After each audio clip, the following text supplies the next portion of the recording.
supposed to be. Yeah. So I used to dream of that when I was young, you know. oh yeah, those being flasks, a right? scientist. That whole flask thing. Okay. So on this side, I'll tell you where we begin the process. So Sure, we sure. have kind of a clean room set up. Okay. On this side, where we do the initial preparation of the samples would be inside this biocontainment hood. Okay. So this hood basically blows the air, kind of pulls it down around you, so anything that's inside does not come out towards you. Okay. It's all pulled inside, and there's a big HEPA filter in here that kind of cleans everything. Okay. So that's where we do our samples inside that. We try to keep it pretty clean so there's no kind of cross-contamination.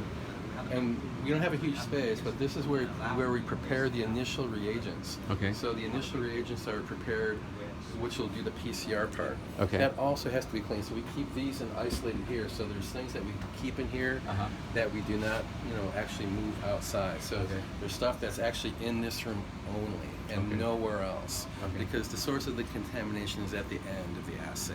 I see. The assay amplifies stuff, and since it makes so many copies, it's easy to contaminate stuff here. Even though, let's say, a viral titer might be kind of high, let's say, 10,000 per mil or something, that's nothing compared to what's, after the amplification. I mean, that's minuscule. So contamination here doesn't really happen. That's why we have this room separately. Okay. So it's even though it's not a huge room, but this is where we do everything in here. Okay. And then we'll move over to where we do the amplifications themselves. And so over on this side. So we have a different project going on this side here. We have a kind of alternative test. The bacterial test is kind of an old technology that we're bringing kind of back. And that's, as simple as that looks, that's just a prototype, an old prototype that we're using for the bacterial testing itself. When it comes to the PCR part, the HIV. This PCR we're talking about, Alan. This is the analyzer, right? Analyzer. Okay. It's the best in the market. It's made by Thermo Fisher. Okay. So the Quantum Studio. You look it up. They're the best. Yeah. Okay. How many can it read in an hour? This one can run up to 30 patients. That's well. Oh, I see. So 30 here. Yeah.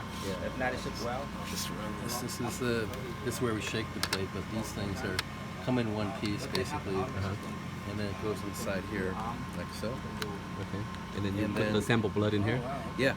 Well, after it's prepared. So there's a preparation step in advance of that to clean out the RNA from all the blood. So that turns out to be like an hour, and everybody in the world has to do that. There's no way around that step. Okay. Because the enzymes that will actually amplify everything in here are inhibited by blood and plasma. So you got to clean out. You have to make it really. So that clean. lab has to know what to do in order for That's part of the kit. Okay. You have to have that. There's just no way. There's just no way around it. Okay. So They have the same.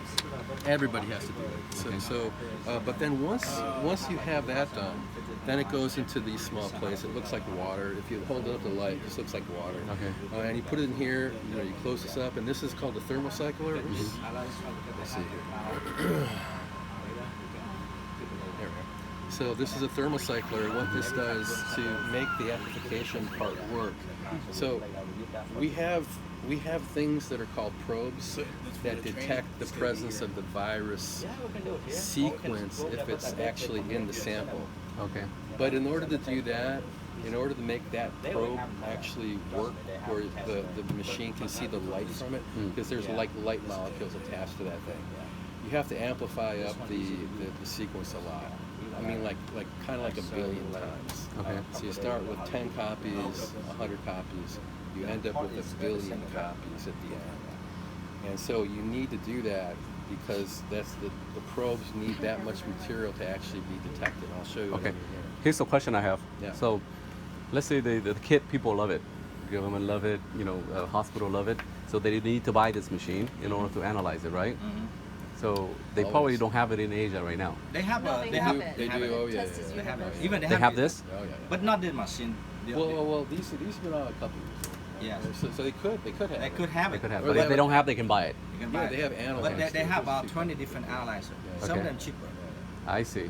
like 20,000. This one I mean, 150,000. but what's the accuracy level on the cheaper ones and the higher end ones?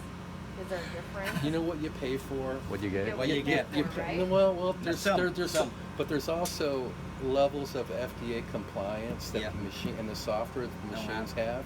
This machine has all of that stuff here. Let me see for a second. This has all of those things, and so the price goes up quite a bit. Uh-huh. If you don't need to have highly regulated clinical software, Yeah. the prices can be right around 20,000. This one's many times many more times than more. that. Yeah. Now, Because of that. he was saying something about the blood having to be purified. Does that mean it has to be purified when it goes in there, or? Yeah. Is there a solution? Everybody Is in there- the world has to purify their samples first. First. I So see. Nobody is that a separate anywhere test, who or does is that. that No, it's called sample prep. a sample Is test? that something we have to train them? Well, there are automated processes for those things. Yeah, So we there's have that things automated. Yeah, Oh, there's okay, all- okay.